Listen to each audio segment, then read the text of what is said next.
அஸ்ஸலாமு அலைக்கும். Hello friends, எல்லோரும் எப்படி இருக்கீங்க? Welcome to taste my foot. இன்றைக்கி நம்ம என்ன ரெசிபி பார்க்க போகிறோன்னா ஒயிட் சாஸ் பாஸ்தா.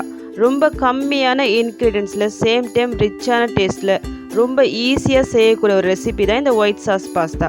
அது எப்படி செய்ய தான் இன்றைக்கி நம்ம பார்க்க போகிறோம். ஸோ இந்த வீடியோ கடைசி வரைக்கும் ஸ்கிப் பண்ணாமல் ஃபுல்லாக பாருங்கள். இந்த ரெசிபிக்காக நான் இன்றைக்கி இந்த மாதிரி பாஸ்தாவை எடுத்துருக்கேன். இது 1 கப் இருக்குது. ஃபஸ்ட்டு இதில் நம்ம பாயில் பண்ணி எடுத்துக்கலாம். ஒரு பேனில் தண்ணி போட்டு அது நல்லா பாயில் ஆகிட்ட பிறகு அதில் கொஞ்சமாக சால்ட்டு போட்டுக்குங்க. அதில் 1 ஸ்பூன் அளவுக்கு எண்ணெய் ஊற்றிட்டு அதுக்கப்புறமா இந்த பாஸ்தாவை அதில் ஆட் பண்ணி நல்லா மிக்ஸ் பண்ணி விட்டுக்குங்க. பாஸ்தா ஓவராக குக் பண்ணிடக்கூடாது. ஒரு 80% குக் ஆனால் போதும். இப்போ எனக்கு ரெடி ஆகிடுச்சு. இப்போ நான் ஸ்டவ் ஆஃப் பண்ணிக்கிறேன். ஸ்டவ் ஆஃப் பண்ணிவிட்டு இந்த தண்ணியெல்லாம் நல்லா ட்ரெயின் பண்ணி எடுத்துக்கலாம்.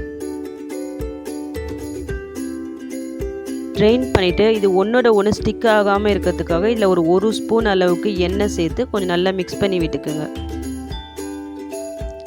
இந்த பாஸ்தாவை நான் சிக்கன் போட்டு தான் செய்ய போகிறேன். அதுக்காக நான் ஒரு பேனில் கொஞ்சமாக எண்ணெய் போட்டிருக்கேன். அதில் சிக்கனை நான் ஆட் பண்ணுறேன். கூடவே ஒரு ஸ்பூன் அளவுக்கு சில்லி ஃப்ளேக்ஸ், 1 ஸ்பூன் அளவுக்கு பெப்பர் பவுட்ரு அது போட்டு நல்லா மிக்ஸ் பண்ணி இதை குக் பண்ணிக்கலாம். இதுக்கு சிக்கனுக்கு பதிலாக நீங்கள் வெஜிடபிள்ஸ் கூட ஆட் பண்ணிக்கலாம்.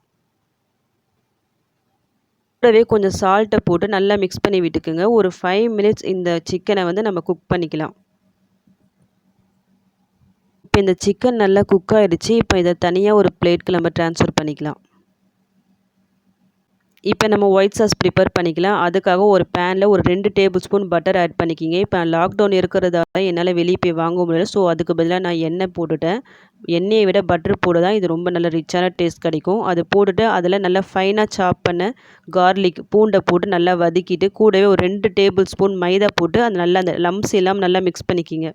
ஒரு 2 மினிட்ஸ் கழித்து இதில் நான் ஒரு 2 கப் அளவுக்கு பால் ஆட் பண்ணுறேன். அதை போட்டு நல்லா மிக்ஸ் பண்ணி விட்டுக்குங்க. இந்த பால் நல்லா பாயில் ஆகிட்டு ஒரு திக்கான ஒரு கன்சிஸ்டன்சி வரும். அது வரைக்கும் நம்ம வெயிட் பண்ணலாம். இப்போ இந்த பால் எல்லாம் நல்லா பாயில் ஆகிடுச்சு. பாருங்கள் எப்படி திக்காகிடுச்சு பாருங்கள். அந்த மைதா எல்லாம் நல்லா மிக்ஸ் ஆகி இந்த மாதிரி திக்காக வரும். இப்போ இந்த ஸ்டேஜில் நம்ம பாயில் பண்ணி வச்சுருக்க இந்த பாஸ்தா கூடவே ஒரு ஸ்பூன் அளவுக்கு பெப்பர் பவுடர், 1 ஸ்பூன் அளவுக்கு சில்லி ஃப்ளேக்ஸ், ஃப்ரை பண்ணி வச்சு அந்த சிக்கன் அது எல்லாத்தையும் போட்டு நல்லா மிக்ஸ் பண்ணி விட்டுக்கலாம். தேவையான அளவு சால்ட்டு போட்டுக்கலாம். இந்த ரெசிபியை பொறுத்த வரைக்கும் நீங்கள் மிளகாய் தூள் ஆட் பண்ணால் நல்லா இருக்காது. சில்லி ஃப்ளேக்ஸ் இருந்தால் தான் நல்லாயிருக்கும். ஸோ அதை ஆட் பண்ணிக்கிங்க. கொஞ்சம் காஞ்ச மிளகாவை நல்லா ட்ரையாக மிக்சியில் போட்டு நல்லா கிரைண்ட் பண்ணி எடுத்துக்கோங்க. அதான் சில்லி ஃப்ளேக்ஸ். அதை இந்த ரெசிப்பியில் ஆட் பண்ணிக்கிங்க. ஒயிட் சாஸ் பாஸ்தாவை பொறுத்த வரைக்கும் ஒயிட்டாக தான் இருக்கணும். சில்லி பவுடர் நம்ம ஆட் பண்ணிட்டு அந்த கலர் சேஞ்ச் ஆகிடும். கண்டிப்பாக நல்லா இருக்காது இந்த ரெசிபி. இது கூடவே சீஸ் ஆட் பண்ணால் இதோட டேஸ்ட்டு இன்னும் க்ரீமியாக ரொம்ப ரிச்சாக நல்லாயிருக்கும். சீஸ் ஆப்ஷனல் தான். உங்கள்கிட்ட சீஸ் இருந்தால் இதில் ஆட் பண்ணி பாருங்கள். ரொம்ப டேஸ்ட்டாக நல்லாயிருக்கும். அவ்வளோதான். இப்போ நம்ம ஒயிட் சாஸ் பாஸ்தா ரெடி ஆகிடுச்சு. இது செய்யறதுக்கு ரொம்பலாம் டைம் எடுக்காது. ரொம்ப ஈஸியாக இதை நம்ம ப்ரிப்பேர் பண்ணிடலாம். இதோட டேஸ்ட்டும் ரொம்ப ரிச்சாக நல்லாயிருக்கும். கண்டிப்பாக சின்ன பசங்கள்லேருந்து பெரியவங்க வரைக்கும் ரொம்ப லைக் பண்ணி சாப்பிட்ற ஒரு ரெசிபியாக அந்த ஒயிட் சாஸ் பாஸ்தா இருக்கும்.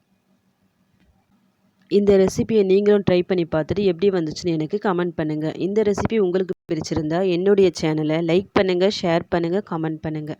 மறக்காமல் சப்ஸ்கிரைப் பண்ணுங்கள். தேங்க்யூ.